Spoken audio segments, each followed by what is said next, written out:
A great life requires a great focus. Kung gusto mo na magkaroon ka ng dakilang buhay, kailangan marunong ka ring mag-focus. Now, hindi natin ini-underestimate at hindi natin minamaliit ang importansya ng pananampalataya. Faith is important. And we need faith in our lives. We need faith in the middle of our journey. Wala pa ho sa atin ang nakarating na kagad sa finish line ng ating buhay kasi nandito pa tayo. Lahat po tayo ay nasa gitna pa lang po ng ating buhay regardless of our age. At para po makasurvive tayo sa mga obstacle, challenges ng ating buhay, kailangan po natin ng matindi-tinding pananampalataya in the middle. In the middle of this journey, all of us needs faith. What kind of faith? Pananampalataya that God can. Pananampalataya that God will. Lahat tayo mga kapatid, kailangan nating maniwala na ang Diyos na pinaglilingkuran natin is able at ang Diyos na pinaglilingkuran natin is willing. Alam niyo ba ang pinakamatinding kaaway ng pananampalataya? Negative mindset. Yung hindi ka na naniniwalang aahon pa kayo. Yung hindi ka na naniniwalang magbabago pa ang iyong sitwasyon. Yung parang hindi ka naniniwalang, kaya ko bang lagpasan ito?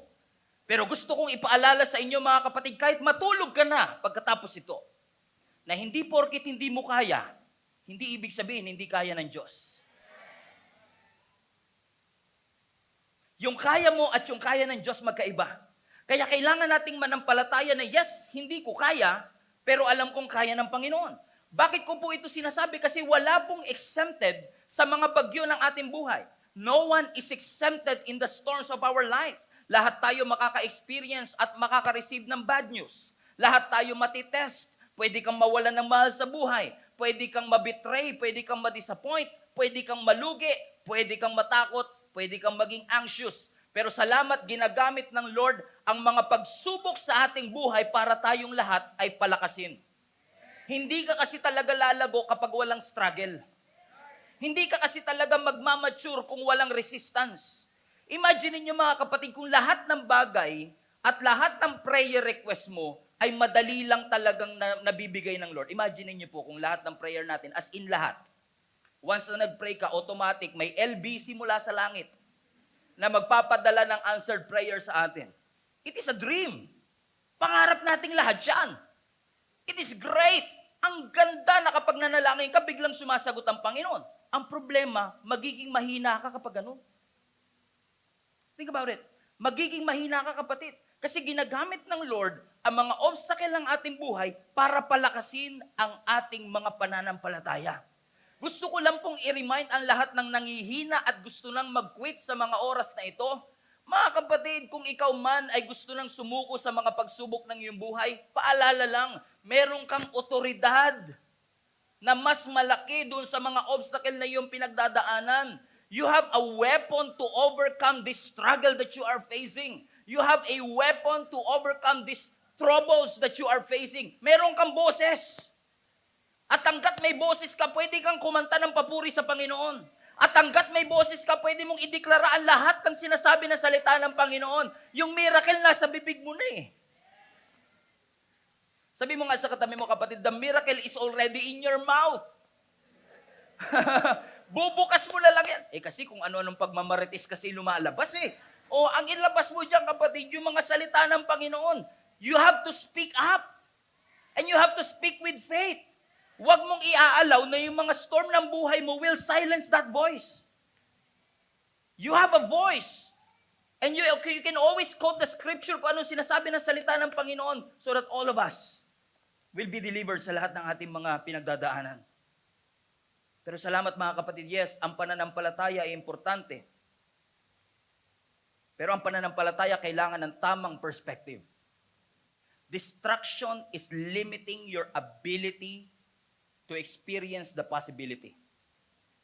I said it again.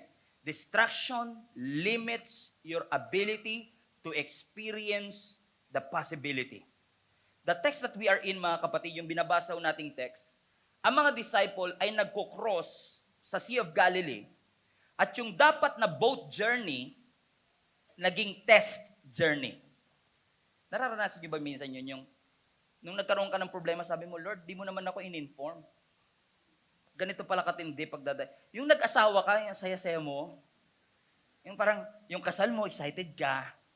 Tapos 1 year into the marriage, sabi mo, Lord tama na to Gantong level lang ng hirap. Okay na kami dito. Yung konting inisan, bati-bati konti, yung nandun siya sa CR, nandito ako sa kwarto, ganun-ganun tulog lang, Lord. Okay na ako doon.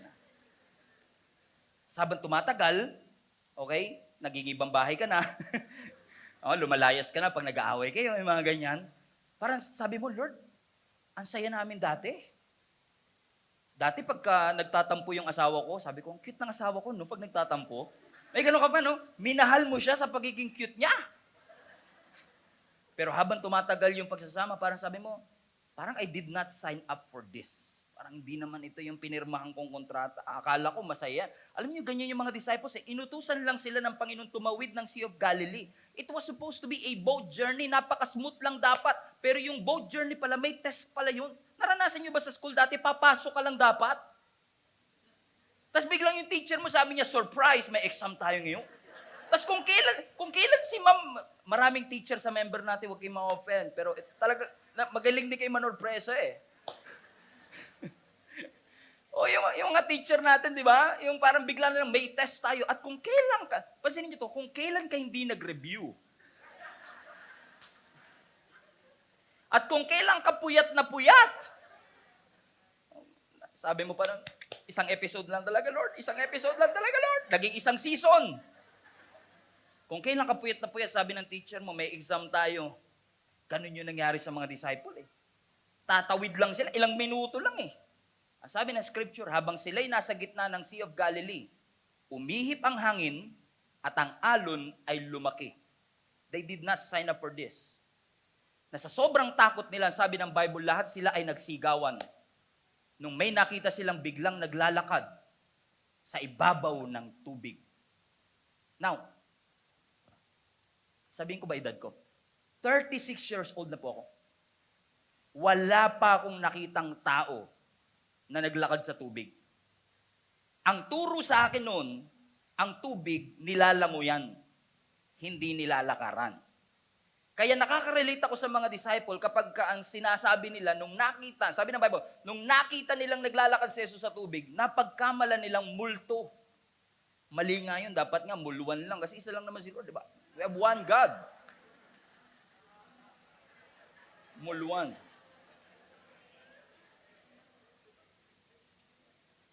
Pero watch this. Sabi ng verse 25, Jesus went to them walking on the sea. Sumigaw sila, it is a ghost. But immediately, watch this, every time you shout for help, God is always there. Ang sabi ng Bible, immediately, Jesus spoke to them 3 phrases. Be of good cheer, it is I, don't be afraid. Hindi ko alam kung sino po ang kinakausap ng Panginoon dito, pero alam ko ito lang yung kailangan mo ngayon. Be of good cheer. It is I, sabi ng Panginoon, the eye of the storm. Jesus, sabi niya, don't be afraid. Huwag kang matatakot. Sabi ng scripture, nung nakita ni Peter na si Jesus ay naglalakad ng tubig, ikaw ba naman, nakita mo yung hindi posible, naging posible. Now, bigyan ko lang kayo ng context, Si Peter, fisherman. Mangingisda. Correct? Ang pinakamalapit sa paglalakad sa tubig na nakita niya, flying fish. Yun na yung pinakamalapit.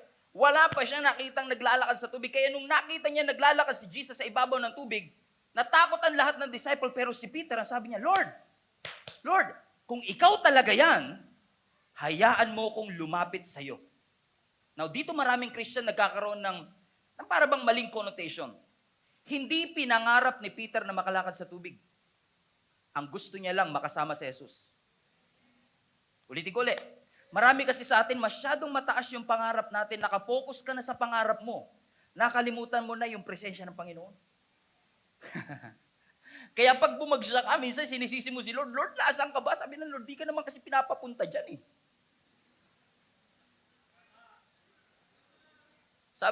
Sabi ni Lord, ako pa nasisi. Sinabihin na kitang wag yung lalaki na yan, di ba? Hindi nga Christian yan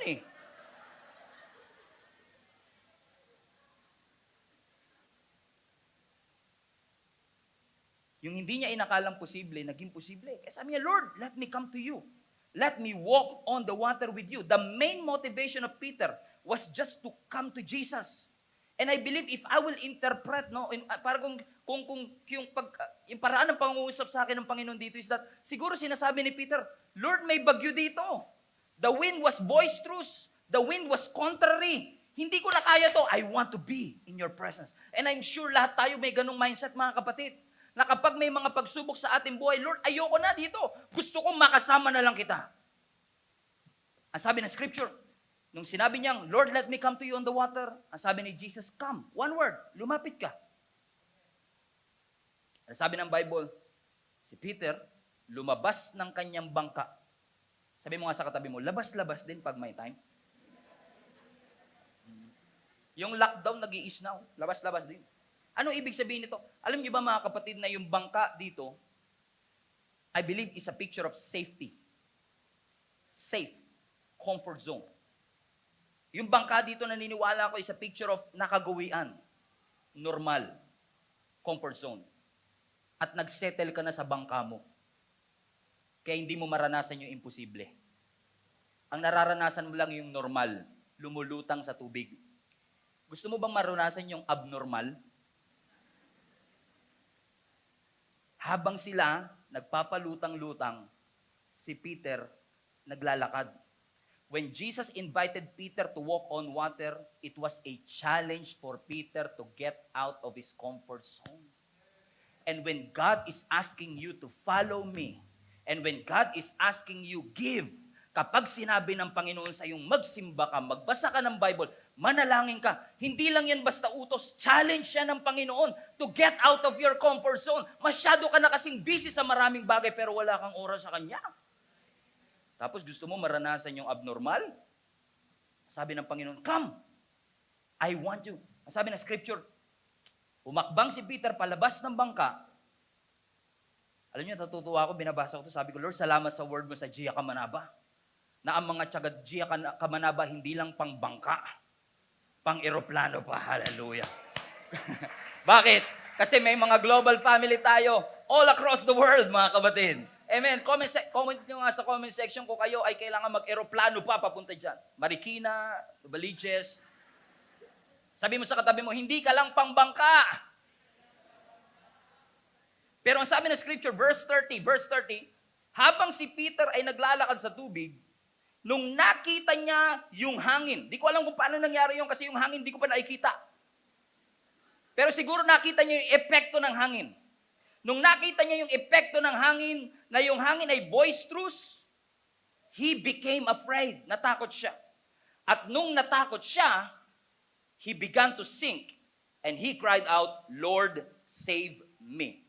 When he saw the wind, nung una nakatingin siya kay Jesus, pero nung nagsimula siyang tumingin sa epekto ng hangin sa kanyang kapaligiran, ang sabi ng Bible, nagsimula siyang lumubog. Look at this. Si Peter and si Jesus ay parehong nakalakad sa tubig. Anong difference? Yung tubig ba? Ba't lumubog si Peter at si Jesus hindi? Baka iba yung tubig na nilapakan ni Peter. Mababa buoyancy. Kaya lumubog agad siya. No, it's not the water. Alam niyo ang difference between Jesus and Peter? Focus. Kasi si Peter, nung nakatingin lang siya sa ating Panginoong Yesus, he was able to do the impossible. Nagawa niya yung imposible, yung makalakad sa tubig. But the moment na tinanggal niya yung kanyang focus, bigla siyang lumubog. And I believe this is an answered prayer for some of you. Marami sa inyo ang nagtataka, Pastor, ginawa ko naman ang lahat, nagbabasa ako ng Bible, ginawa ko lahat, pero bakit parang pabagsak pa rin ang aking buhay? Bakit parang nilulunod pa rin ako ng kalungkutan, nilulunod pa rin ako ng napakaraming bagay, and I feel like I am a failure. Huwag na kayong magtaas ng kamay, but I know somebody in this hall and somebody out there is experiencing na parang kayo ay failure. Parang wala na tayong ginawang tama. Pero what if I tell you, mga kapatid, na kaya ka nag-fail ay hindi dahil failure ka. Pero posible kaya ka nag-fail kasi may problema ka sa focus. Think about it for a moment. What if ang talagang destination mo, mananalo ka sana sa mga bagay na ikinatalo mo? Posible kaya mga kapatid na kaya tayo natatalo, hindi dahil we are not good enough. Because many of you mga kapatid, iniisip natin, kaya tayo bumagsak, kaya tayo natalo, kaya ka bumagsak sa board exam, hindi sapat ang iyong kaalaman. Na kaya ka nag-fail, hindi sapat ang iyong experiences. Na kaya hindi ka na-promote, kasi kulang ka sa credentials. Pag tinignan yung biodata mo, kompleto naman. Pero sabi mo, bakit ako nag-fail pa rin? Posible ba mga kapatid na ang mga failures natin ay hindi dahil failure tayo? At ang mga failures natin ay hindi dahil meron tayong problema, kundi ang failure natin ay bunga ng kakulangan natin sa focus? Posible ba na yung kakulangan natin ng blessing, hindi lagi, pero posible ba na yung kakulangan natin sa blessing ay epekto ng kakulangan natin ng focus? Nananalangin ka sa Lord ng promotion, nung hindi mo nakuha yung promotion, sabi mo, Lord, ganun ba talaga? Failure ba talaga ako? Hindi ba talaga ako qualified? Or posible rin mga kapatid na qualified ka sana, pero kapag may trabaho ka, may iba kang pinagkakaabalahan. So it's not the lack of blessing. It's a lack of focus. Lahat tayo nangangarap ng great marriage. And I'm so blessed to have Jenny in my life. Pero hindi lahat ng marriage nagsasucceed. At hindi ko sinasabing ang aming marriage, sana, Lord, wag naman sana. Amen? Ay walang imperfection. Lahat ng marriage may imperfection. Pero posible kaya mga kapatid na kaya nag-fail yung marriage because hindi dahil hindi ka mabuting asawa, kundi dahil hindi mo na pag-focusan yung relationship. So it's not about you. It's not about your ability. It's your focus. Bakit ko sinasabi ito mga kapatid? Because we live in a distracted society. At kung hindi tayo marunong mag-focus, mawawalan ka talaga ng abilidad mag-enjoy. Do you understand mga kapatid what I'm saying here? Many of us, hindi kayo ito, many of us are so glued to distraction. We are so glued to social media. We're so glued to all this distraction in our life. Mga circumstances. Amen. And even our friends sometimes can be a distraction. Oppositions can be a distraction. Circumstances could be a distraction. Unbelief could be a distraction. Social media could be a distraction. Sino sa inyo naniniwala yung friends minsan distraction? Lakas ng amen mo, katabi mo yun. Sino sa inyo naniniwala minsan ang ating kaibigan ay minsan distraction? Ang mga opposition sa buhay minsan distraction. Ang mga circumstances minsan distraction. Yung unbelief minsan distraction. Yung social media minsan distraction. Hindi nyo na-gets eh. Yung friends, distraction. Yung opposition, distraction. Your circumstances, distraction. Unbelief, distraction. Social media, distraction. Gets? Yung friends, distraction. Opposition, distraction. Circumstances, distraction. Unbelief, distraction. Social media, distraction. Gets?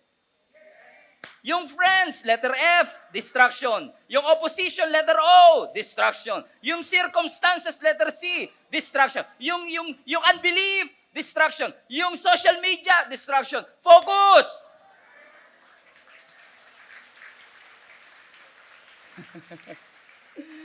Sabi na isa, pala yun.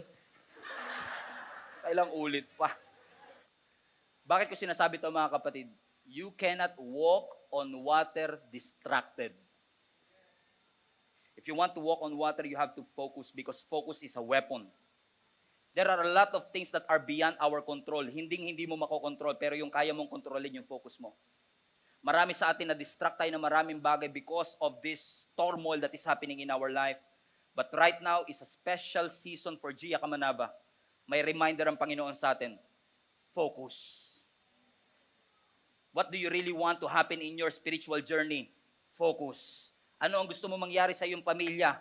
Focus. Anong gusto mo mangyari sa iyong career? Focus. Sabi mo sa katabi mo, you have to focus. Because that's the only thing that you can control. Nakakalakad si Peter sa ibabaw ng tubig until nawala yung kanyang focus. May vision pa rin siya pero wala na yung kanyang focus. Eh marami sa atin may vision pa rin pero wala na yung ating focus. Do you want your vision to become a reality?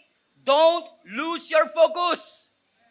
Alam niyo, sa lahat ng mga staff natin dito sa church, ang lagi ko sinasabi sa kanila, stay focused. You know why? Kasi ang paglilingkod sa Panginoon, minsan may honeymoon stage.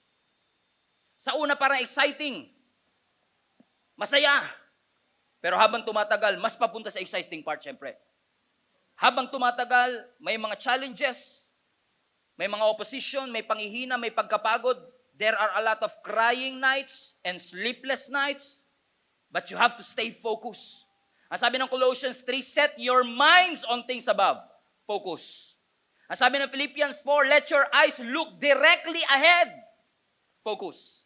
Ang sabi ng Matthew chapter 6, do not worry about tomorrow. Focus on the present. That's a statement of focus right there. Kasi kapag nag-aalala tayo sa bukas, sinasabotahin mo na yung bukas mo, hindi pa nagsisimula. At ang matindi pa mga kapatid, masyado nating inaalala ang lahat ng bagay, pero wala ka nang pinapanalangin. Lahat inalala mo na, pero wala kang pinanalangin. Ang utos ng Lord, ipanalangin mo lahat, tas huwag ka mag-alala. Binaliktad natin. Inalala natin lahat, tas hindi na natin pinag-pray. Actually, pinag-pray mo, pero pinalo up mo lang kay Lord. Lord, follow up lang ha, 32 na po ako, wala pa naliligaw.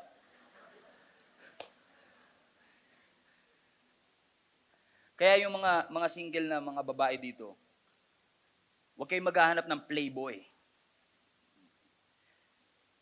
Mga lalaki talagang, okay na.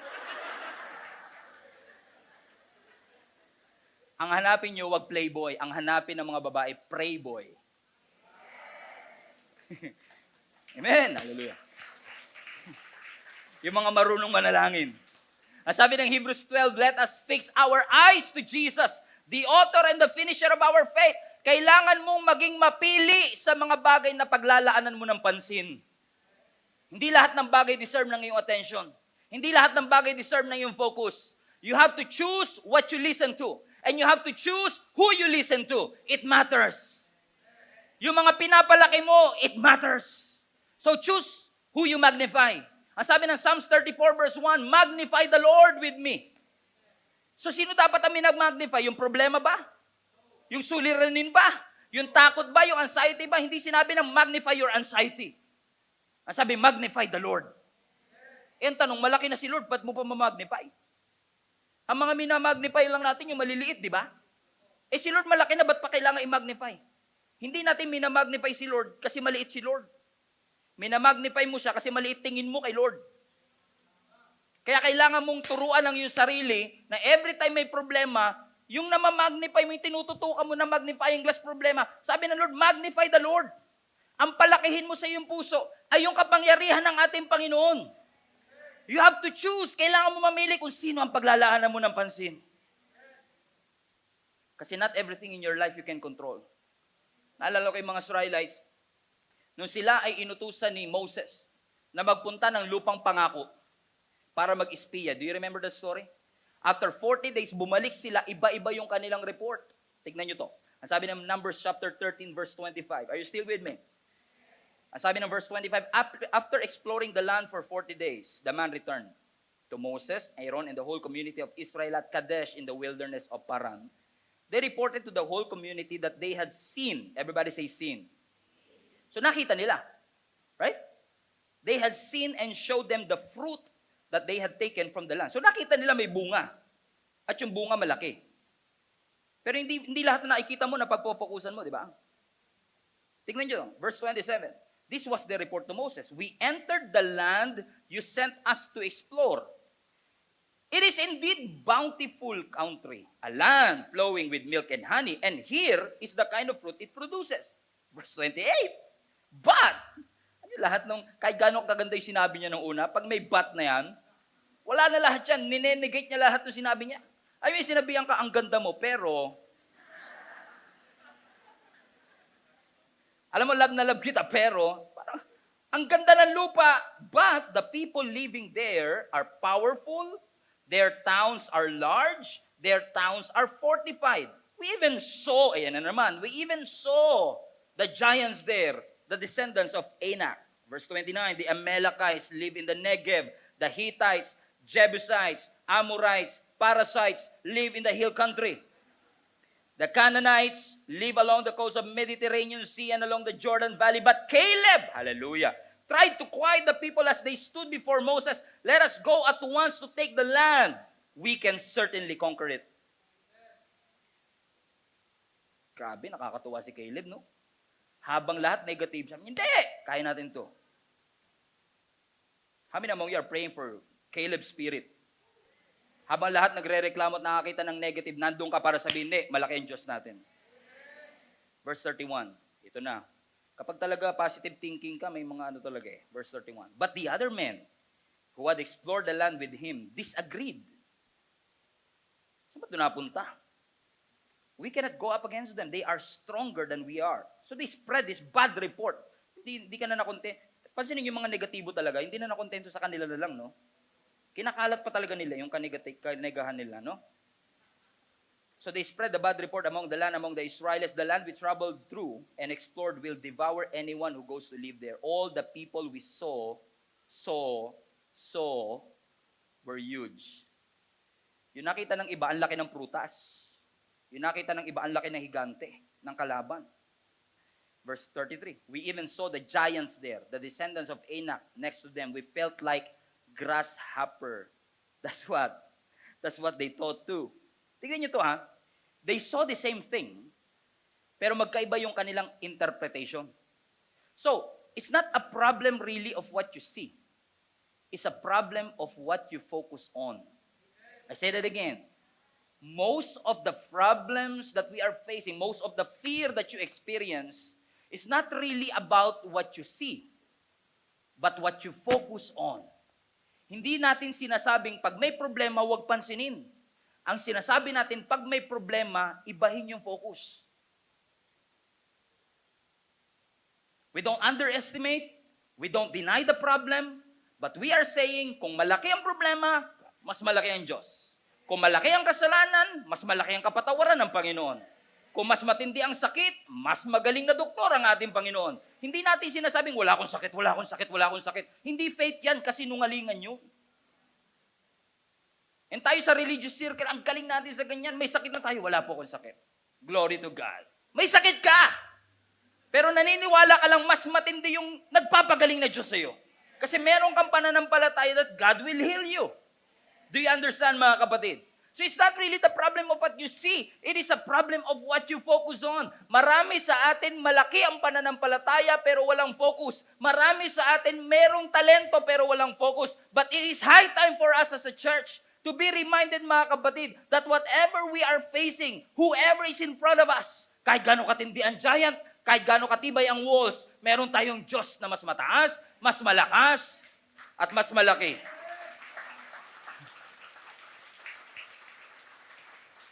And let me just talk to somebody right now. I know you are scared, but the secret of life na mayroong kapayapaan is for you to learn how to focus on Jesus. I say that again. Alam kong takot ka, kapatid, pero ang tunay na susi ng kapayapaan ay kapag natutunan natin mag-focus sa ating Panginoon. Kaya marami sa atin ayaw magpagamit sa Lord, kasi nakafocus ka sa mali sa'yo. Ayoko magpagamit kay Lord. Kulang ako sa talento eh. Ayoko mag-sign up sa mga link up group. Wala akong time. Madalas mga kapatid, kaya hindi tayo makapag-step up in faith kasi nakafocus tayo sa mali sa atin. Nakakaya naman kay Lord, Pastor. Ganito lang kasi ko eh. Tingin mo ba nung tinawag ka ng Panginoon, hindi niya alam kung sino ka talaga? Alam niya na yun. Alam niya lahat ng kahinaan mo. Pero sa kabila ng kahinaan mo, tinawag ka niya. Sa kabila ng kahinaan mo, pinili ka niya. Sa kabila ng ating kasalanan, pinatawad ka niya. So instead of focusing on your mistake and focusing on what's wrong with you, focus on what's right with God. Ano ba ang sinasabi ng Panginoon? Ano ba ang instruction ng ating Panginoon? Yun yung pahalagahan natin because the thing that matters to you will determine your destination. Kung anong mga bagay na pinapahalagahan mo, yun ang iyong pupuntahan.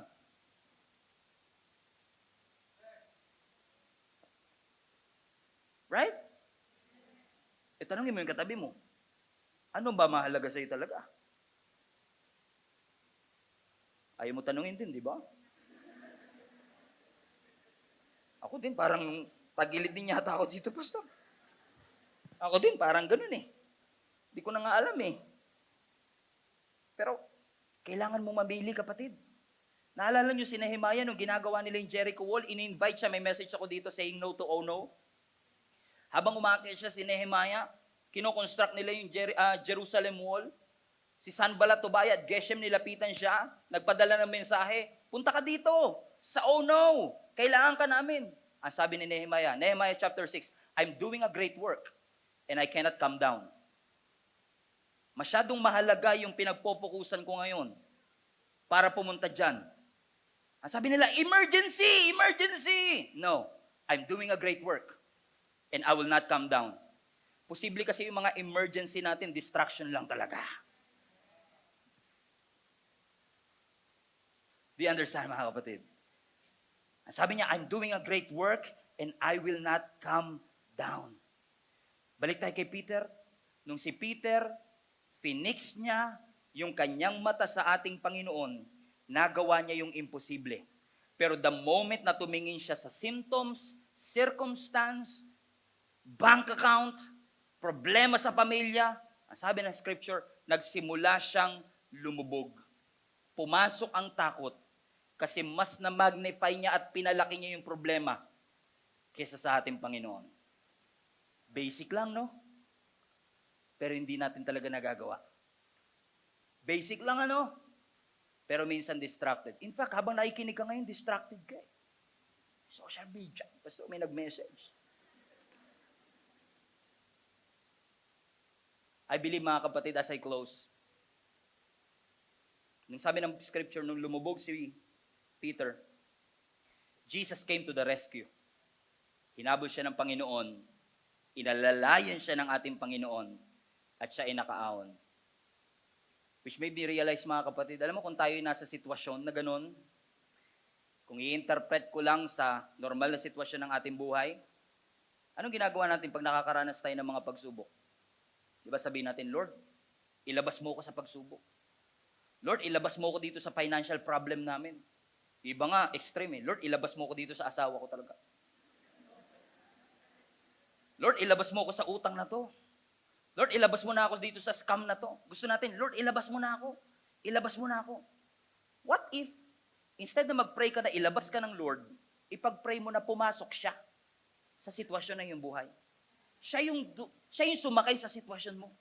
Siya yung pumasok sa iyong sitwasyon because most of the time, we are praying to God, Lord, gusto ko na makaalis. Lord, gusto ko na makatapos. Lord, matapos na to, matapos na to, matapos na to. Pero what if, ang maging panalangin natin, Lord, I need you right here. I need you in my relationship. I need you in my financial problem. May problema ang aking anak, hindi ko na mapapalabas to. Pero pumasok ka, Lord, sa sitwasyon ng aking buhay. Pumasok ka sa puso ng aking mga anak. Kung may mga school deadlines, hindi ko na ito matatakasan, Lord, pero pumasok ka sa sitwasyon ng aking buhay because I need you right now. Because I know that when we are in God's presence, kapag tayo ay kasama natin ng ating Panginoon, alam natin that even the impossible became possible.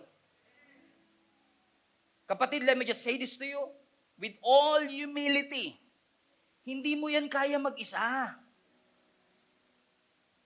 Huwag mo kasing sinosolo. So Luis Tayarn, hindi ka K-pop, hindi ka pop star, huwag mong soloin ang mga problema. Ibigay mo sa Panginoon, sabi ng 1 Peter, cast all your cares upon Jesus. Ibigay mo lahat ng iyong alalahanin sa ating Panginoon. Ang bigat-bigat mo, gusto mo lumakad sa tubig. Let go of everything and allow God to move.